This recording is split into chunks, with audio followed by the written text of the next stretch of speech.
إن الحمد لله نحمده ونستعينه ونستغفره ونتوب إليه ونعوذ بالله من شرور أنفسنا وسيئات أعمالنا من يهده الله فلا مضل له ومن يضلل فلا هادي له وأشهد أن لا إله إلا الله وحده لا شريك له وأشهد أن محمدًا عبده ورسوله صلى الله عليه وآله وصحبه وسلم تسليما كثيرا أما بعد.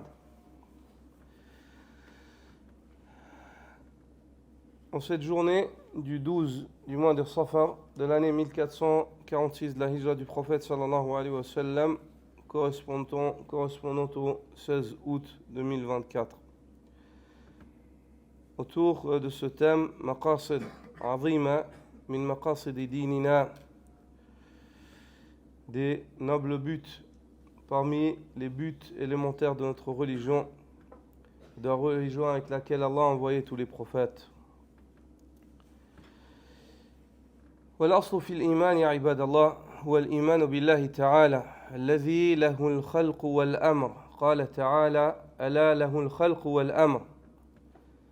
La base en matière de foi aux serviteurs d'Allah, c'est la foi en Allah.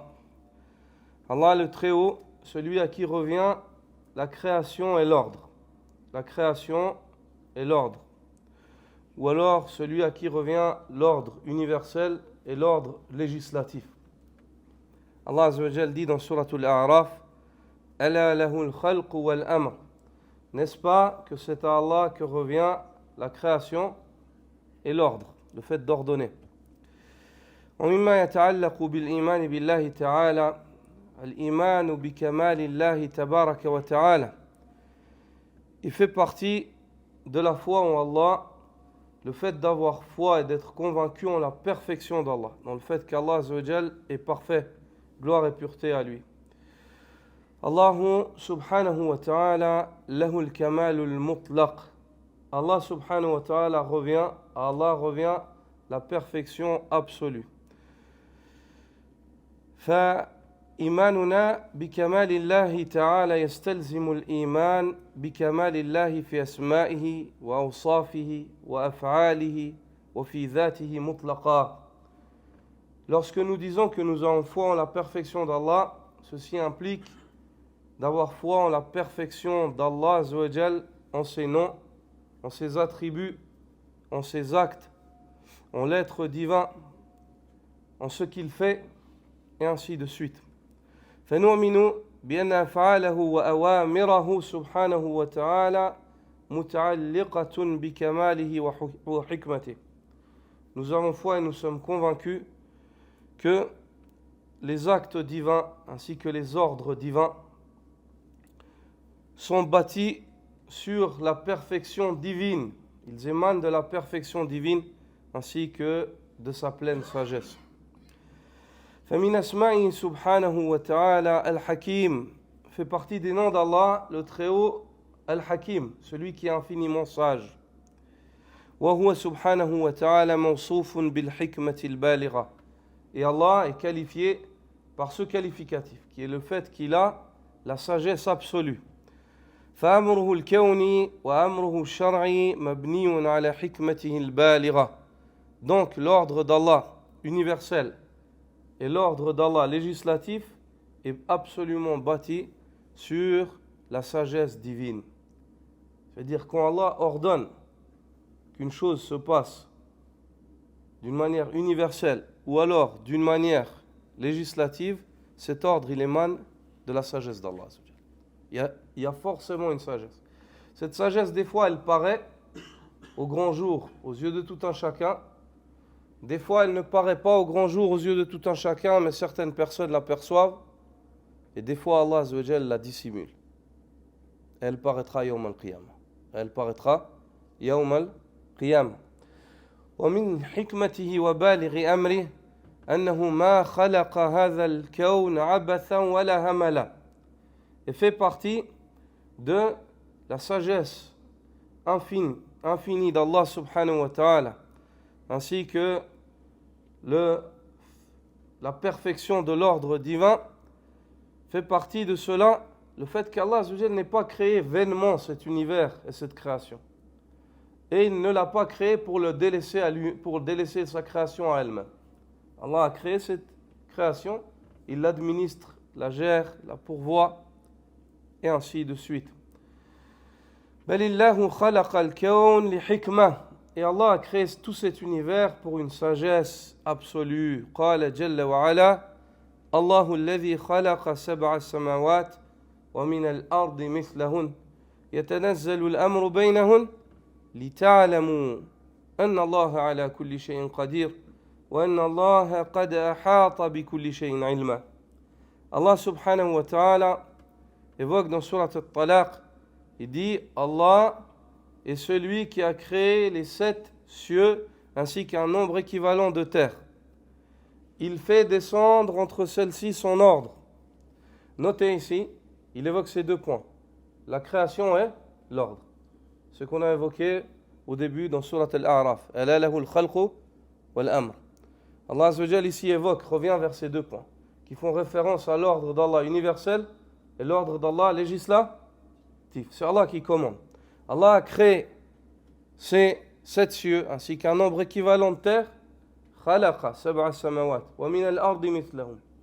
Yatanazzalu al-amru baynahum. C'est lui qui fait dominer son ordre entre celles-ci. L'ordre d'Allah Azza wa Jal, c'est lui qui décide dans sa création. C'est lui qui ordonne dans cette création. Pour quelle raison Allah Azza wa Jal fait cela? Pour quelle raison Allah Azza wa Jal a créé cette création et nous fait voir ces signes? Afin qu'on le connaisse. Lita'alamu. Afin que vous sachiez. Lita'alamu. Anna Allah ala kulli shay'in qadir. Que vous sachiez qu'Allah est doté de toute capacité. Wa anna Allah qad ahata bi kulli shay'in ilma. Et qu'Allah Azza wa Jal, de par sa science, embrasse toutes choses. Lita'alamu. Hadihi al-hikmatul ula. Ça c'est la première sagesse.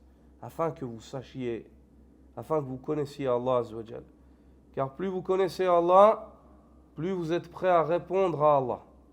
Plus vous connaissez Allah, plus vous êtes prêt à répondre à Allah subhanahu wa ta'ala. وَهُوَ أَوَّلُ وَاجِبٍ عَلَى الْعَبِيدِ مَعْرِفَةُ الْعَبْدِ رَبَّهِ. Et la première obligation qu'il incombe au serviteur, c'est celle-ci. C'est le fait que le serviteur connaisse son Seigneur. Allah Azza wa Jalla a créé ces 7 cieux, ces 7 terres. Il a envoyé ses ordres. Pourquoi? Lita'alamu, afin que vous sachiez, afin que vous connaissiez Allah Azza wa Jalla, afin que vous connaissiez votre Seigneur. Hafiz ibn Ahmad al-Hakami dit dans As-Sullam, وأول واجب على العبيد معرفة الرحمن بالتوحيد إذ هو من كل الأوامر أعظم وهو نوعان أيا من يفهم. La première obligation qu'il incombe au serviteur, c'est de reconnaître Ar-Rahman par le biais du monothéisme. Le monothéisme qui est le plus grand des ordres qu'Allah ait donné à l'humanité, et sache qu'il se divise en 2 catégories. Allah Azza wa Jal أرسل الرسل وأنزل الكتب لمقصود عظيم وهو كما بين في سورة الذاريات وما خلقت الجن والإنس إلا ليعبدون. Allah a révélé ses livres, a envoyé les prophètes pour un but noble et immense. Il est celui qu'il mentionne d'une manière claire dans Surat Al-Dhariyat, je n'ai créé les djinns et les hommes que pour qu'ils m'adorent. C'est-à-dire, une fois que tu connais Allah par la création, tu es prêt à répondre à Allah par l'adoration. Une fois que tu connais Allah Azza wa Jal par les signes qu'il a établis et tu connais ton Seigneur, à ce moment-là, Al-Khaliqu li hadhihi al-ashya wa al-mustahiqu lil-ibada. Celui qui a créé ces choses-là, il mérite vraiment d'être adoré, il mérite qu'on se soumette à lui. Qu'on se soumette et qu'on espère la rencontre avec celui-là. Hafiz ibn Ahmad al-Hakami dit dans Sullam, وهذا وثاني نوعي التوحيد إفراد رب العرش عن النديد أن تعبد الله إلها واحدا معترفا بحقه لا جاحدا وهو الذي به الإله أرسل رسله يدعون إليه أولا وأنزل الكتاب والتبيان من أجله وفرق الفرقان. Il dit, et voici la deuxième catégorie du monothéisme, qui est le fait d'unifier le détenteur du trône majestueux de l'unifier dans le culte et de l'exalter de tout associé. C'est le fait que tu adores Allah, une divinité seule et unique, en reconnaissant son droit et non en reniant celui-ci. C'est cet ordre pour lequel Allah Azzawajal a envoyé ses messagers afin qu'ils y appellent en premier lieu, et c'est celui pour lequel les livres ont été révélés ainsi que les éclaircissements. La sunna du prophète sallallahu alayhi wa sallam, les explications des prophètes avant lui à leur peuple. ومن أجله وفرق الفرقان, et c'est pour cet ordre-là, pour rappeler les gens à cela, فرق الفرقان. الفرقان القرآن فرق أي نجمه وزعه أنزله آية بعد آية. C'est pour cela qu'Allah Azza wa Jal فرق الفرقان a fait descendre le Furqan, le Coran, verset par verset, sur la communauté du prophète Mohammed sallallahu alayhi wa sallam. Pour quelle raison? Afin de les appeler à adorer Allah, seul, unique et sans associé, de se soumettre au commandement d'Allah Azza wa Jal, de se soumettre à l'ordre d'Allah universel en patientant, et de se soumettre à l'ordre d'Allah législatif en le réalisant. De se soumettre à l'ordre d'Allah législatif en le réalisant. Ça, c'est la raison pour laquelle nous avons été créés, c'est l'épreuve par laquelle nous sommes éprouvés. C'est celle au sujet de laquelle Allah Azza wa Jal dit هو الذي خلق الموت والحياة ليبلوكم أيكم أحسن عملا. C'est Allah Azza wa Jal qui a créé la mort et la vie afin de vous mettre à l'épreuve. Qui est celui d'entre vous qui est meilleur en œuvre? Qui est celui d'entre vous qui est meilleur en œuvre? Qui est celui d'entre vous qui est plus sincère et qui suit les commandements d'Allah Azza wa Jal comme Allah le désire? هنا سؤال أو تساؤل: لماذا أرسل الله الرسل وما هي المقاصد وراء بعثة المرسلين? La question que l'on se pose: quelle est cette raison donc pour laquelle Allah Azza wa Jal a envoyé ses messagers en dehors de ça? Quel est le but de l'envoi? Ou avec quoi ces messagers ont été envoyés? Pourquoi est-ce qu'Allah Azza wa Jal les a envoyés? Et quels sont les buts qui se cachent derrière l'envoi de ces messagers? Les sagesses. Qu'est-ce qu'Allah Azza wa Jal attend de nous? الجواب: قرر العلماء أن دعوة الأنبياء والمرسلين جاءت لتقرير مقاصد ثلاثة عظيمة. Les savants sont unanimes quant au fait que la prêche des prophètes, elle a été envoyée à l'humanité pour réaliser trois buts principaux. Pour que les hommes réalisent trois buts principaux. C'est-à-dire, il y a un cahier de charges avec trois charges principales à remplir pour l'humanité. Lorsqu'Allah Azza wa Jal a envoyé les prophètes, il attend que les hommes remplissent, s'acquittent de trois devoirs. Al-Maqsoud al-Awwal, Tasfiyatul Aqida. Le premier but, le fait de purifier leurs convictions. Al-Maqsoud al-Thani, le deuxième but, Tashihul Ibada, le fait de corriger leur culte. Et le troisième but, Al-Maqsoud al-Thalith, Taqwimul Akhlaq wal Adab. Le troisième but, c'est le fait de redresser les valeurs comportementales, le comportement des gens, ainsi que les valeurs morales et leur éducation. De redresser les gens dans leur éducation. هذه المقاصد الثلاثة سنقف معها في جلستنا هذه إن شاء الله تعالى. C'est autour de ces trois buts-là qu'on vient d'évoquer que va se développer le cours de ce soir, Inch'Allah. أما المقصود الأول وهو التصفية العقيدة. Quant au premier but, qui est le fait de purifier la conviction des gens, les convictions et la croyance des gens. المقصود به هو الإيمان بالله عز وجل وإخلاص العبادة لله عز وجل والإيمان بكل ما أمر الله به من الإيمان به. Ce premier but, c'est le fait d'avoir la foi en Allah, une foi qui te pousse à être sincère dans le culte que tu lui voues, et d'avoir foi en tout ce en quoi Allah Azza wa Jal te demande d'avoir foi. D'avoir la foi en Allah et d'avoir la foi en tout en ce en quoi Allah Azza wa Jal te demande d'avoir foi, sans discuter. Allah te dit il y a ça, tu dis il y a ça. Question dans la tombe, question dans la tombe. Il y a des preuves pour ça, il y a des preuves. Khalas. Là où naqish. Je dis ce qui est dit dans la révélation et je ne discute pas. Yawm al-Qiyamah, il y aura ça, il y aura ça. Innakum satarawna rabbakum. Vous allez voir votre Seigneur, on va voir notre Seigneur. Jannah, Jahannam, paradis, enfer, tout ce qui a été évoqué. Nu'minu bidhalika kama ja.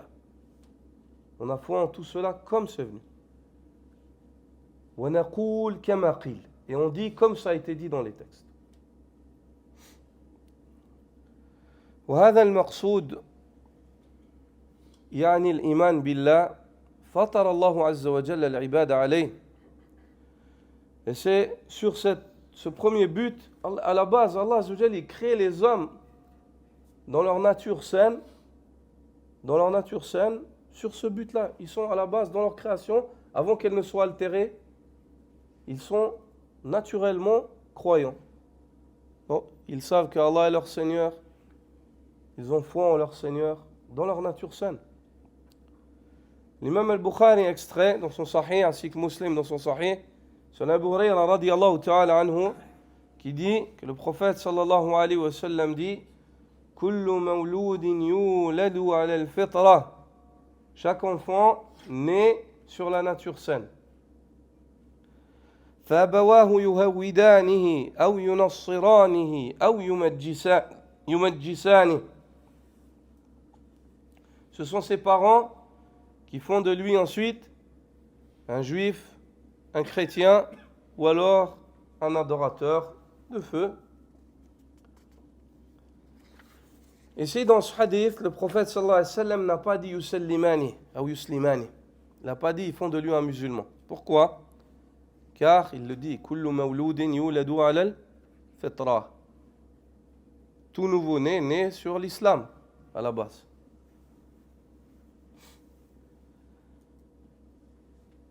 وهنا تساؤل كيف حصل تغير هذه العقيدة التي خلق الله الخلق عليها. La question qu'on se pose ensuite, comment est-ce que alors cette nature saine elle a été altérée, vu qu'Allah a créé les hommes monothéistes? Comment c'est survenu?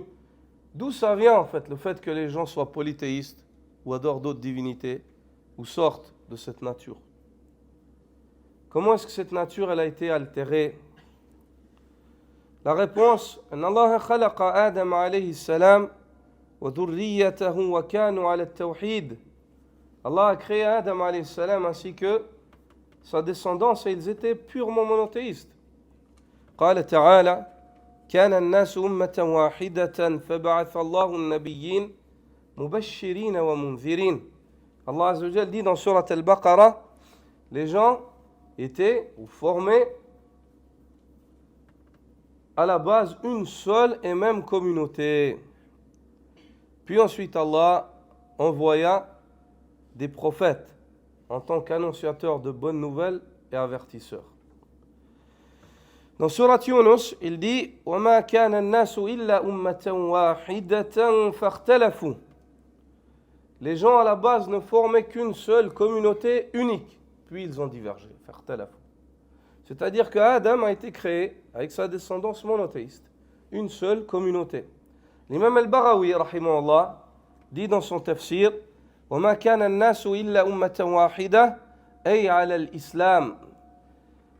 Lorsqu'Allah dit les gens ne formaient à la base qu'une seule et même communauté, une communauté sur l'islam, dit-il, sur la religion initiale, la religion saine.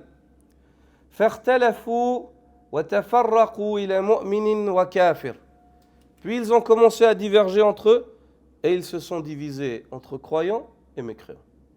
Mais à la base, Allah Azza wa Jalla, il les a créés comment? Monothéistes, croyants.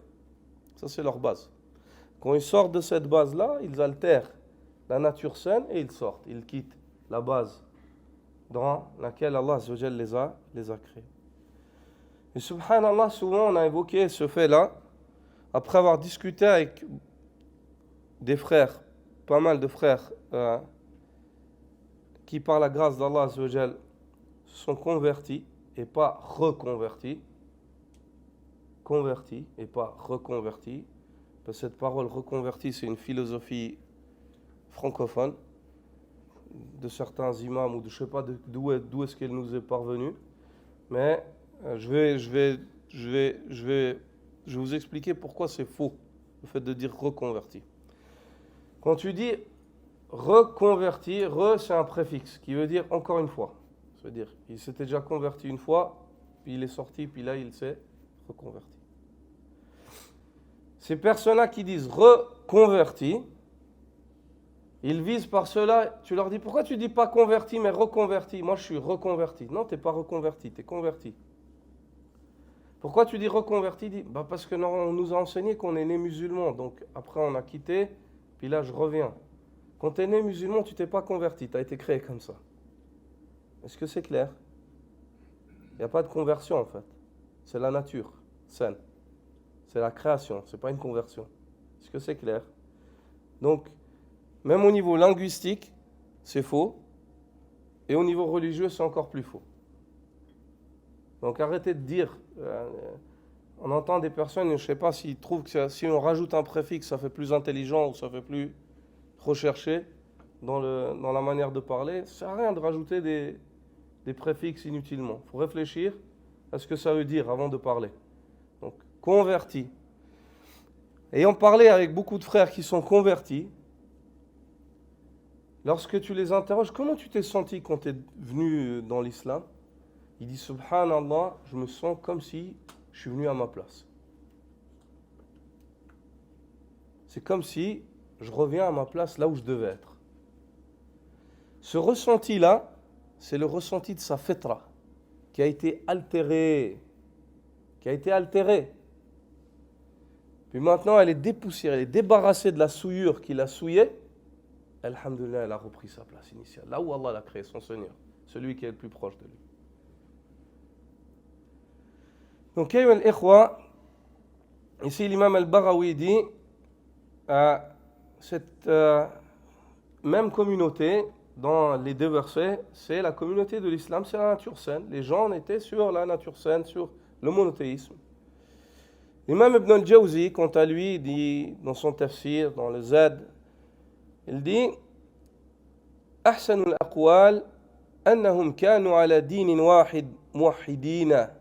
La meilleure parole des exégètes sur ce verset-là, les gens ne formaient qu'une seule communauté, c'est le fait de dire qu'ils étaient sur une seule et même religion. Communauté, ça veut dire religion. Ils étaient tous monothéistes. Il n'y avait pas de polythéistes parmi les premiers descendants d'Adam. Pendant 10 siècles. 10 siècles. Et les savants ils divergent parce que juste Adam il a vécu 1000 ans à peu près. 1000 ans. Ils divergent, 1000 ans, 1000 et quelques. Ils divergent, c'est 10 siècles. C'est là, tout de suite après Adam et Nour qui est venu. Non, c'est après la mort de Adam, 10 siècles. Ils sont restés monothéistes. Puis après, c'est là qu'on va voir d'où est-ce que le shirk il a survenu. Donc ici, il dit فَاخْتَلَفُوا وَعَبَدُوا الْأَصْنَامِ. Puis ils se sont dispatchés, ils se sont divisés lorsqu'ils ont commencé à adorer les idoles.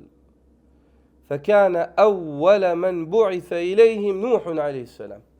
Et celui qui est visé dans le verset, lorsqu'Allah dit « Nous avons envoyé des prophètes », le premier d'entre eux, c'est qui? C'est Nuh alayhi salam. C'est Nuh alayhi salam. Lorsque les gens ont quitté la nature saine, Allah a envoyé le premier des prophètes, Nuh alayhi salam, le premier des messagers, pour appeler les gens au tawhid, Ibn Kathir, quant à lui, dit dans son tafsir, أخبر تعالى أن هذا الشرك حادث في الناس. Allah nous informe que ce polythéisme, c'est un événement accidentel.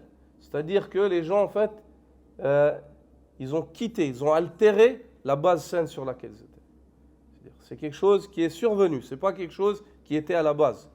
Dans l'humanité, le shirk, c'est pas une base. C'est quelque chose qui est survenu. Accidentel, quand je veux dire, ça ne veut pas dire que on ne sait pas d'où ça vient. Ça veut dire que c'est, je ne sais pas s'il y a un mot pour décrire cela, c'est une chose qui a survenu et qui sort en fait de la trajectoire sur laquelle doit être l'humanité. C'est-à-dire c'est quelque chose qui arrive en chemin, qui fait tâche, qui gâche en fait la nature saine ou cette voie sur laquelle Allah Azza wa Jalla a créé l'humanité. Il dit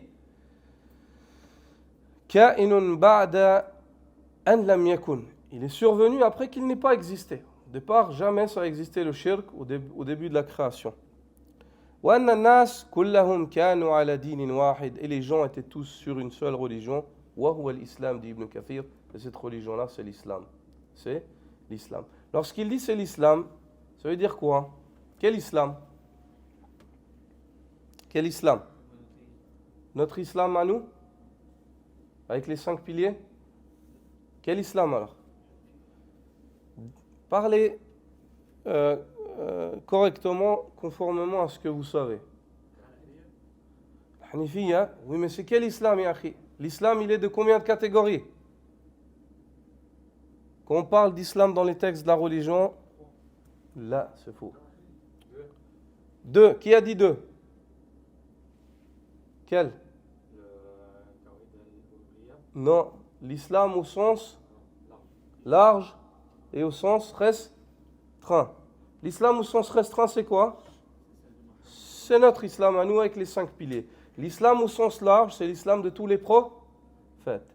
Il a combien de piliers? Quels sont? Il est basé sur quoi? نعم الاستسلام لله بالتوحيد والانقياد له بالطاعة والبراءة من الشرك وأهله. C'est ces 3 fondations-là. C'est le fait de se soumettre à Allah par le biais du monothéisme, de lui obéir et de se distancer du polythéisme et des polythéistes. Ça, c'est l'islam de tous les prophètes. Ça, c'est l'islam d'Ibrahim, de Moussa, d'Isa. Tous les prophètes étaient musulmans. C'est de cet islam-là que parle Ibn Kathir ici. Là. Et Mohammed al-Amin al-Shanqiti, rahimahullah, dit dans Adwa al-Bayan, il dit, lorsqu'il commente la parole d'Allah dans Surat al-Isra, wa kam ahlakna min al-quruni min ba'di Nuh. Et combien avons-nous détruit de générations après Nuh? Il dit, rahimahullah, يدل على أن القرون التي كانت بين آدم ونوح أنها على الإسلام. Ce verset-là nous prouve que les peuples, les générations qui étaient avant Nuh et jusqu'à Adam, ce n'étaient pas des générations qui étaient vouées à la destruction ni à la perte. Pourquoi? Parce qu'ils étaient monothéistes, ils étaient sur l'islam au sens large. Est-ce que c'est clair? Car Allah Azza wa Jalla dit وَكَمْ أَهْلَكْنَا مِنَ الْقُرُونِ مِنْ بَعْدِ نُوحٍ. Et combien de générations avons-nous détruite après Nuh? Pourquoi? À cause du polythéisme. Non. Il dit وهذا المعنى تدل عليه آيات أخرى. Et ce sens-là est argumenté par d'autres versets. Et il fait allusion à ce verset-là de Surat al-Baqarah. كان الناس أمة واحدة. Les gens ne formaient à l'origine qu'une seule et même communauté monothéiste. Ou bien le verset de Surat Yunus. وما كان الناس إلا أمة واحدة. Et les gens ne formaient rien d'autre si ce n'est une seule communauté monothéiste. وكان لحدوث الشرك قصة. Et l'événement du shirk, il a un récit. Le shirk, comment est-ce qu'il a survenu? Lorsqu'il est survenu, il y a un récit pour cela. Ibn Abbas radiyallahu ta'ala anhu, comme l'a extrait l'imam al-Tabari dans son tafsir, ainsi que le Hakim dans le Mustadrak, dans un hadith ou un récit qui est jugé bon par Cheikh Nasr rahimahullah. Ibn Abbas radiyallahu anhuma dit كان بين نوح وآدم 10 قرون. Il y avait entre Nuh et Adam, c'est-à-dire entre la mort de Nuh et la mort de Adam et l'arrivée de Nuh, l'envoi de Nuh, il y avait 10 générations. كلهم على شريعة من الحق. Ils étaient tous sur une législation de vérité. فاختلفوا فبعث الله النبيين مبشرين ومنذرين. lorsqu'ils ont divergé après cela, c'est-à-dire qu'ils sont sortis de la religion véridique, l'islam au sens large, le monothéisme, Allah subhanahu wa ta'ala à ce moment-là leur a envoyé les prophètes, le premier d'entre nous, afin de les avertir et d'annoncer la bonne nouvelle à ceux qui restent sur la religion originelle. Puis quant à la parole d'Allah subhanahu wa ta'ala dans surat Nuh, lorsqu'Allah azza wa jal nous informe de la parole du peuple de Nuh, il dit Jalla wa ala wa qalu la tadharunna alihatakum wa la tadharunna waddan wa la suwa'an wa la yaghutha wa ya'uqa wa nasra. Et ils dirent, ne délaissez pas vos divinités. Quand Nuh les a appelés, ces gens-là, ils adoraient des divinités. Ces divinités-là, c'était Wad, Suwa', Yaghouth, Ya'uq et Nasr. 5 divinités, 5 statues. Ces personnes-là, c'est des personnes qui existaient auparavant, des gens pieux, comme va nous l'expliquer Ibn Abbas. Donc, Allah Azza wa Jal, lorsqu'il a envoyé Nuh, lorsqu'ils ont commencé à adorer les statues qu'ils avaient édifiées pour se rappeler, se commémorer ces gens pieux, des générations plus tard, ils ont commencé à leur vouer un culte, à les prendre comme intermédiaires entre eux et Allah. Disons, ces gens-là, ils ont un rang auprès d'Allah, ils sont proches d'Allah. On leur demande au lieu de demander directement à Allah, car nous, on n'a pas ce degré, on ne jouit pas de cette proximité. Donc on va leur demander, puis eux, ils transmettent notre demande à Allah. C'est comme ça. Ces personnes-là, ces gens, ils demandaient à ces statues qu'ils avaient édifiées pour se commémorer ces morts, qui étaient des gens pieux à la base, des gens pieux, des gens vertueux. Puis quand Nuh, il est venu les avertir et leur dire non, invoquez Allah, ils ne peuvent rien pour vous, et ainsi de suite, et ainsi de suite. Ils ont demandé, en fait, ils ont commencé à faire une contre-prêche en disant La tadharunna alihatakum, ne délaissez surtout pas vos divinités à l'appel de cet homme. Accrochez-vous. Accrochez-vous à vos divinités. La tadharunna alihatakum. Ne délaissez pas vos divinités, puis ils les ont nommés. Wad, Suwa', Yaghouth, Ya'uq et Nasra. Abdullah ibn Abbas, comme l'a extrait l'imam al-Bukhari dans son Sahih, il dit, en parlant de ces noms-là, il dit Asma'u rijalin salihin min qawmi Nuh. Ces 5 noms-là, de leur divinité, à la base, c'est les noms de 5 hommes pieux du peuple de Nuh, qui étaient là avant Nuh, de son peuple, mais ils sont morts avant que Nuh ne commence à prêcher ou ne vienne. C'était bien avant Nuh. Puis, il dit, فَلَمَّا هَلَكُوا, lorsqu'ils sont morts, أَوْحَى الشَّيْطَانُ إِلَى قَوْمِهِمْ أَنْ يُنصِبُوا إِلَى مَجَالِسِهِمْ الَّتِي كَانُوا يَجْلِسُونَ أَنصَابًا. Lorsqu'ils sont morts, le shaitan est venu auprès de leur peuple qui aimait ces gens-là vertueux et qui les prenait pour exemple. Il est venu vers eux et puis il leur a dit allez dans les endroits où ces gens-là restaient assis et ils se rassemblaient, construisez, édifiez des statues afin de vous commémorer ces gens-là. Ils étaient encore vivants, puis après vous continuez à les prendre en exemple. Vous vous rappelez d'eux, vous vous rappelez de ce qu'ils ont fait comme bien, comme bonne chose, puis vous continuez vous aussi à tirer exemple. Au début, c'était ça, juste ça. وَسَمُّوهَا بِأَسْمَائِهِمْ, et nommez ces statues que vous édifiez par les noms de ces personnes. Appelez-les, donnez-leur le nom. Ça c'est Yaghouth, ça c'est Ya'uq, ça c'est Nasr, ça c'est Wad. فَفَعَلُوا, Ibn Abbas dit, ils ont fait cela. فَلَمْ تُعْبَدْ, au début, personne n'adorait ces statues-là. Personne n'adorait ces statues-là au début. Vous savez, les enfants, si vous ne parlez pas et que vous écoutez, ce que vous allez apprendre aujourd'hui, vous n'allez jamais l'oublier. Beaucoup plus que moi et puis les frères qui sont plus âgés. C'est à vous de savoir si vous voulez employer la chance qu'Allah vous a donnée.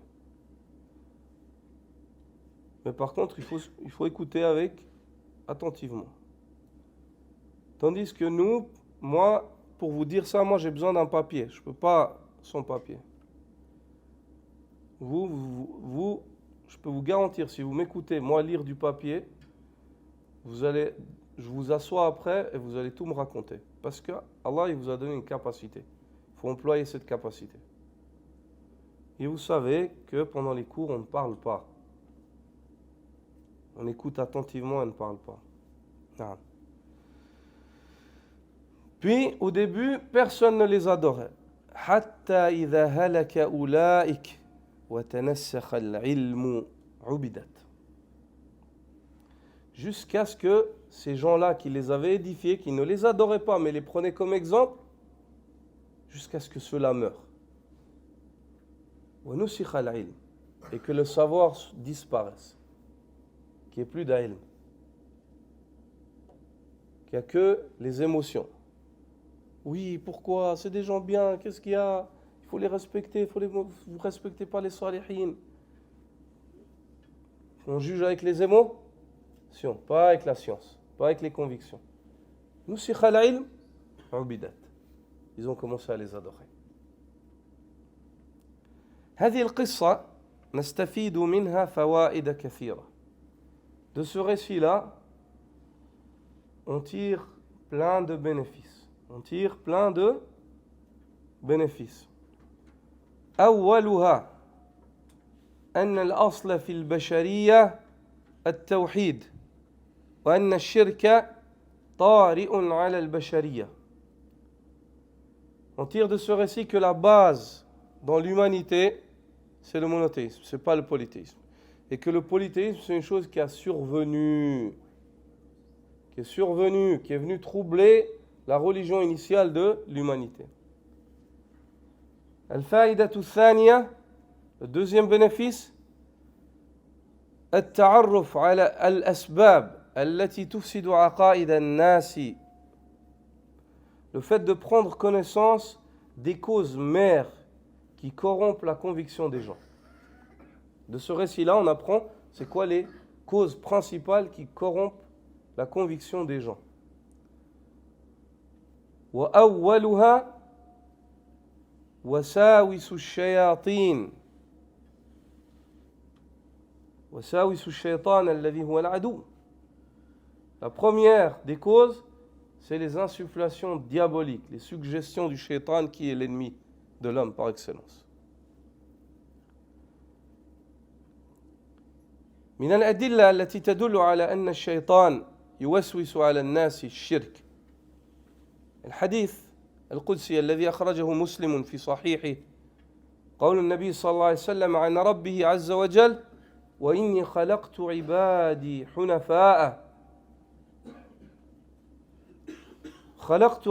حنفاء كلهم وإنهم أتتهم الشياطين فاجتالتهم عن دينهم وحرمت عليهم ما أحللت لهم وأمرتهم أن يشركوا بي ما لم أنزل به سلطانا.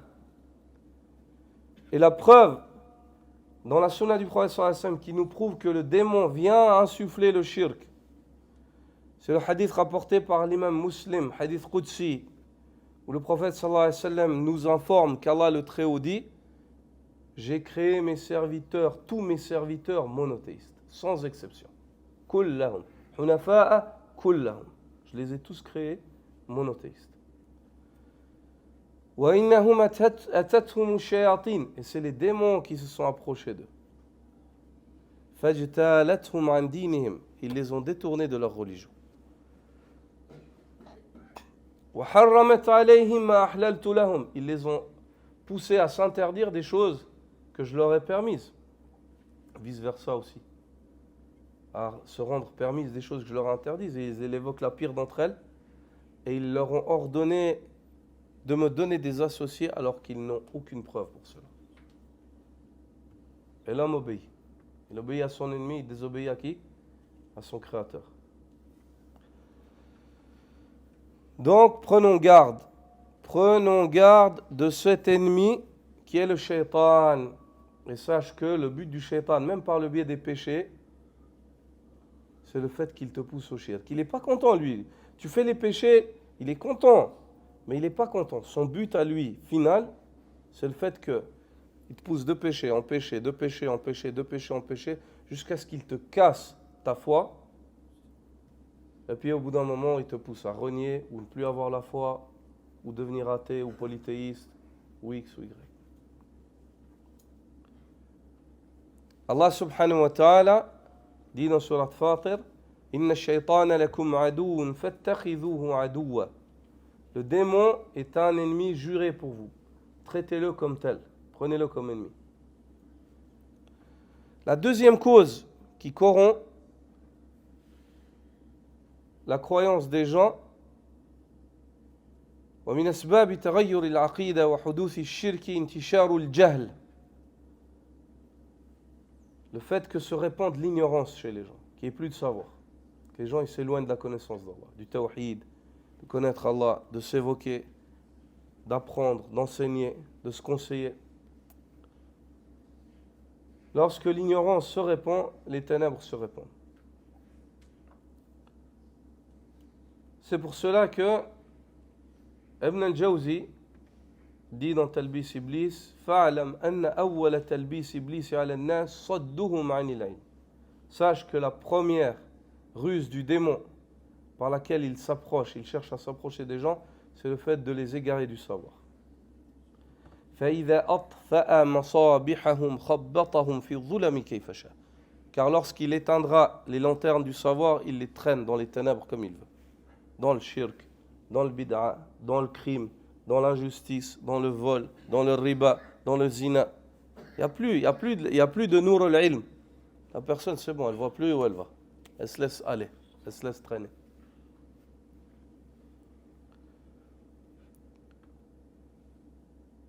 Le troisième bénéfice que l'on tire de ce récit, du récit d'Ibn Abbas, de comment est-ce que le shirk a survenu, أن من أخطر أسباب حدوث الشرك الغلو في الصالحين. Que parmi les moyens les plus dangereux pour arriver au shirk, c'est le fait d'exagérer sur les gens vertueux, qu'ils soient vivants ou qu'ils soient morts. Et pour fermer cette porte, certains de nos pieux prédécesseurs ont mis des fois même les musulmans en danger dans le dunya pour leur éviter le danger de l'au-delà. C'est arrivé que certains des salafs y mettent en danger le dunya des gens, c'est-à-dire qu'ils risquent la mort dans le dunya pour les préserver de la mort de l'au-delà, de l'enfer dans l'au-delà. Exemple à cela, Omar ibn al-Khattab, lorsqu'il a destitué Khalid ibn Walid, à un moment où l'armée musulmane en avait le plus besoin. Pourquoi ? Parce que les gens, ils ont dit Inna jayshan fi Khalid la yuhzam. Ils ont dit une armée dans laquelle il y a Khalid, elle ne perd pas. Il a dit ah oui. Il leur a enlevé Khalid ibn Walid dans un temps où Wallah, ils avaient le plus besoin et ils risquaient de tous périr. Parce que c'est mieux pour eux qu'ils périssent monothéistes qu'ils vivent et gagnent en étant polythéistes ou qu'il y ait du shirk dans leur cœur. Ça, c'est le fiqh des sahaba. C'est la compréhension des premiers musulmans. Il y a des priorités. Le fait que tu meurs, tu perds ton dunya. Mais le fait que le tawhid il disparaisse de ton cœur, tu perds l'akhirah. Compare entre une chose qui s'appelle infini et une chose qui est finie dès le début où elle a commencé. Donc, c'est quoi les bénéfices qu'on a tirés de ce récit-là ? 1.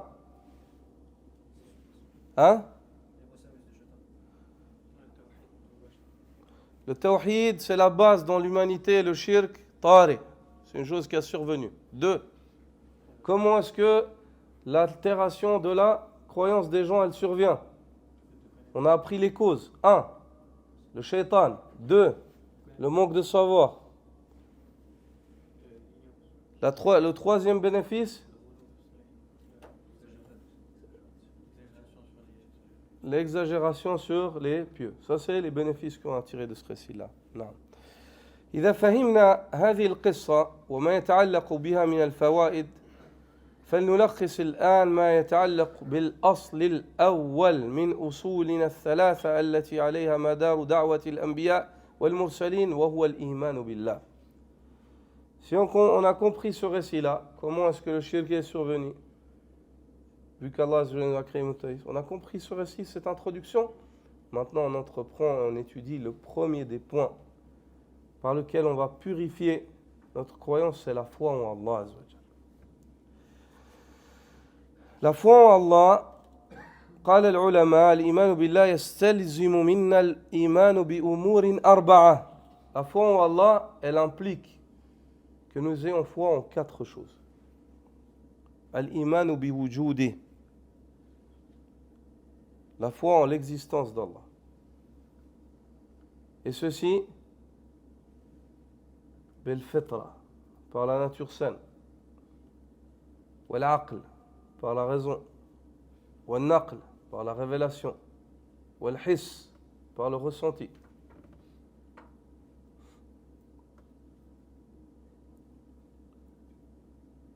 La deuxième, la foi en la seigneurie d'Allah.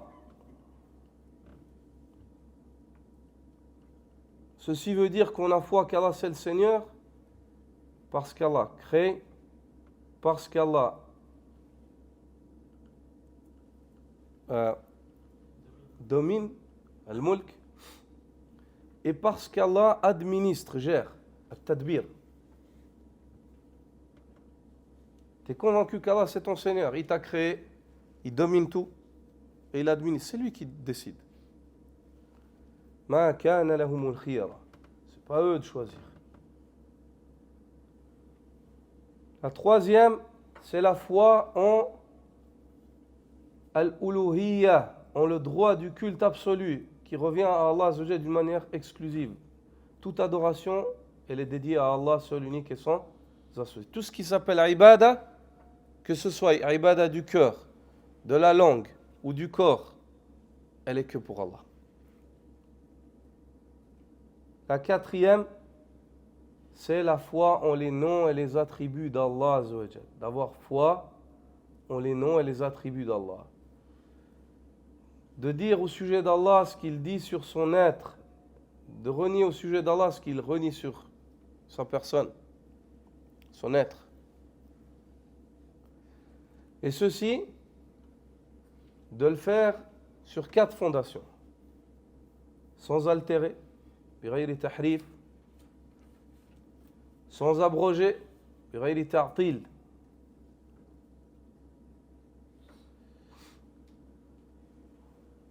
sans parler du comment, dire oui mais alors c'est comment, بغير تكييف, et sans confirmer une similarité avec les créatures d'Allah, بغير تمثيل. Ça, c'est la foi en Allah. Ça, c'est la foi en Allah. Quand tu as foi en Allah, après cela, tu complètes tout, ta foi en tout ce en quoi Allah te demande d'avoir foi. Tout ce qu'Allah t'informe. Les malaïka, Jibril, Mikaïl, Israfil, Al-Kutub, Al-Yawm al-Akhir, Jannah, Al-Nar. Tout ce qu'Allah te dit, tu trouves cela dans le Coran, ta foi. Tu trouves cela dans la Sunna, ta foi. Tu dis c'est comme ça. Il n'y a pas de doute. Il n'y a pas de doute. On vit dans l'époque des doutes. Le musulman, il ne doute pas. On vit dans l'époque des doutes. Les gens, ils font que de douter. Ou ils font que d'insuffler les doutes dans le cœur des gens. Le musulman, il ne doute pas. Pourquoi? Parce que le musulman, il a le Coran et la Sunna. Il est convaincu. Il dit non, moi, je n'ai pas besoin de douter. J'ai un livre, ça fait 1400 et quelques années. Il est inchangé, pas une seule lettre. Alhamdulillah. La parole d'Allah, ce que Allah dit dans ce livre, tout ce qu'il y a là-dedans, c'est vrai. Aucun doute. Ma farratna fil kitabi min shay. Allah n'a rien omis de ce dont les gens ils ont besoin. de savoir, il n'a rien omis de l'évoquer dans le livre.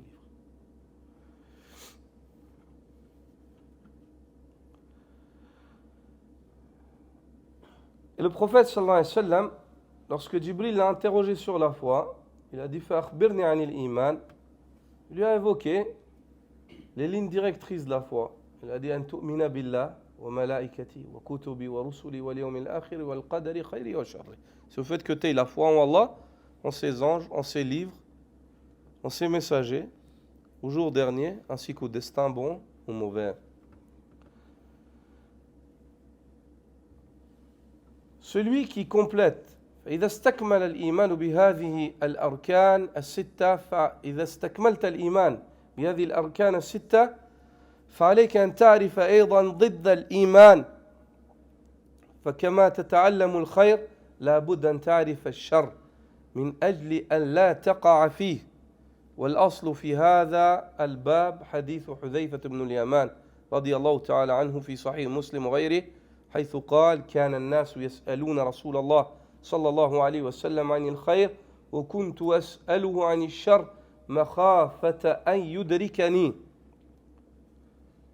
Et lorsque tu as complété la foi et tu as purifié ta foi, elle est correcte, conforme en Allah, en ses livres, il faut que tu apprennes aussi ce qui va en opposition à cette foi-là. Pourquoi? Pas pour le faire.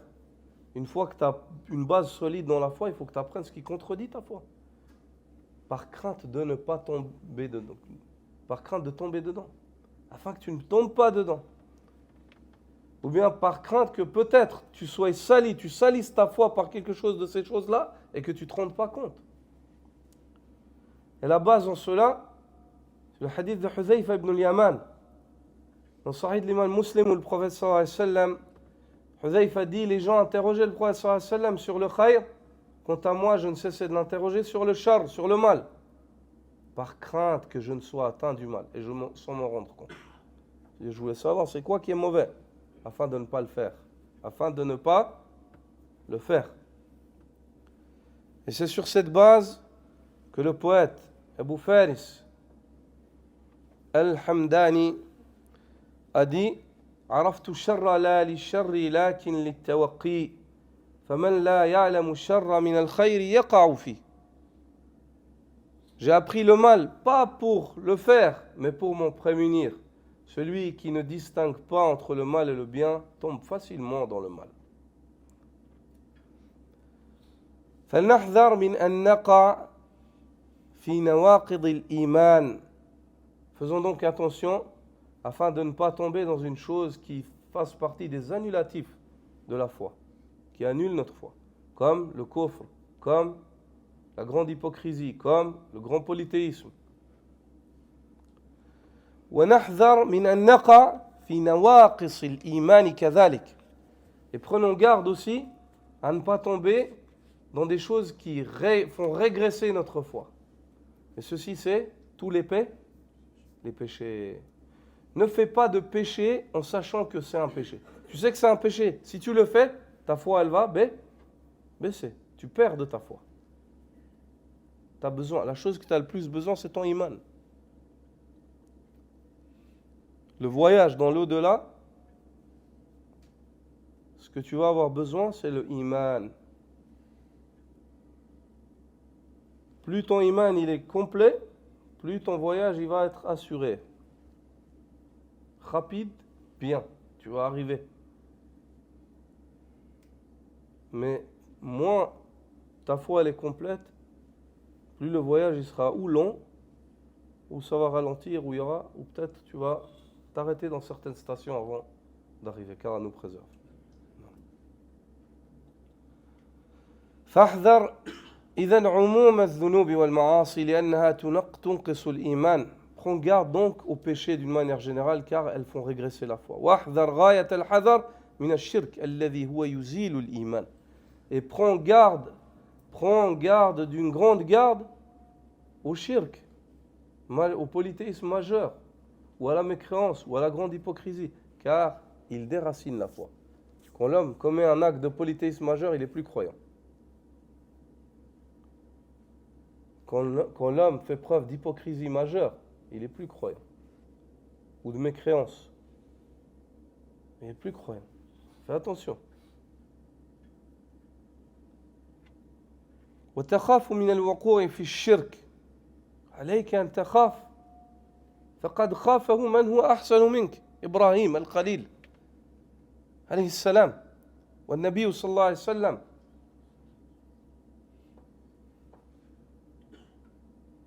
قال الله تعالى مخبرا عن عبد إبراهيم وإذ قال إبراهيم ربي اجعل هذا البلد آمنا واجنبني وبني أن نعبد الأصنام. Prends garde, tu dois avoir peur du polythéisme, tu dois avoir peur de devenir mouchrik. Tu ne dois pas te sentir à l'abri. Des gens meilleurs que toi et moi, ils ont eu peur du shirk. Le prophète Mohammed sallallahu alayhi wa sallam, il a invoqué durant la nuit pour qu'Allah le préserve. Ibrahim alayhi salam, Allah nous relate son invocation.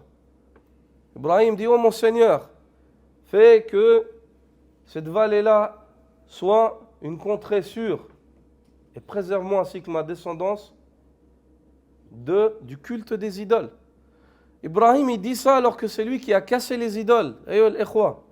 Il a cassé les idoles de sa propre main, il a risqué sa vie. Ils l'ont catapulté pour le jeter dans le feu à cause de ça. Et malgré ça, il a peur du shirk. C'est pour cela que le tabi'i, Ibrahim al-Taymi, parmi les tabi'in, est mort en 92 de la Hijra ou 95. Ibrahim al-Taymi disait Man ya'manu al-bala'a ba'da Ibrahim. Il a dit qui peut se sentir à l'abri du shirk après Ibrahim? Si Ibrahim, lui, il ne se sentait pas à l'abri, qui d'entre nous peut se dire moi c'est bon, j'ai pas peur du shirk?